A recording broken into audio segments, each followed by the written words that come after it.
കൊച്ചി എളമക്കരയിൽ അച്ഛനെയും മകളെയും വീടിനുള്ളിൽ മരിച്ച നിലയിൽ കണ്ടെത്തി. ആലപ്പുഴ സ്വദേശികളായ പവിശങ്കർ, മകൾ 6 വയസ്സുകാരി വാസുകി എന്നിവരാണ് മരിച്ചത്. കുട്ടിക്ക് വിഷം നൽകിയ ശേഷം അച്ഛൻ ജീവനൊടുക്കുകയായിരുന്നു എന്നാണ് പോലീസിന്റെ പ്രാഥമിക നിഗമനം. ഇൻക്വസ്റ്റ് നടപടികൾക്ക് ശേഷം മൃതദേഹം ആശുപത്രിയിലേക്ക് മാറ്റി.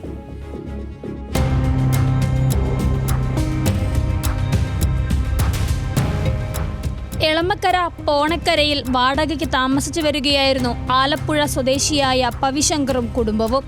പവിശങ്കറും ഭാര്യയും സ്വകാര്യ സ്ഥാപനത്തിലെ ജീവനക്കാരാണ്. ഇന്ന് രാവിലെയാണ് പവിശങ്കറിനെയും മകളെയും വീട്ടിൽ മരിച്ച നിലയിൽ കണ്ടെത്തുന്നത്.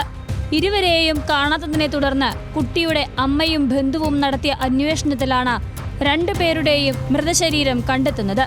തുടർന്ന് പോലീസിനെ വിവരമറിയിക്കുകയായിരുന്നു.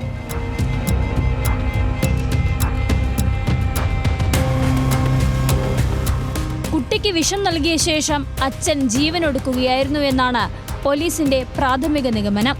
മരണത്തിലേക്ക് നയിച്ച കാരണമെന്തെന്നറിയാൻ പോലീസ് അന്വേഷണം ആരംഭിച്ചു. ഇൻക്വസ്റ്റ് നടപടികൾ പൂർത്തിയാക്കിയ മൃതശരീരങ്ങൾ ആശുപത്രിയിലേക്ക് മാറ്റി. ന്യൂസ് മലയാളം, കൊച്ചി.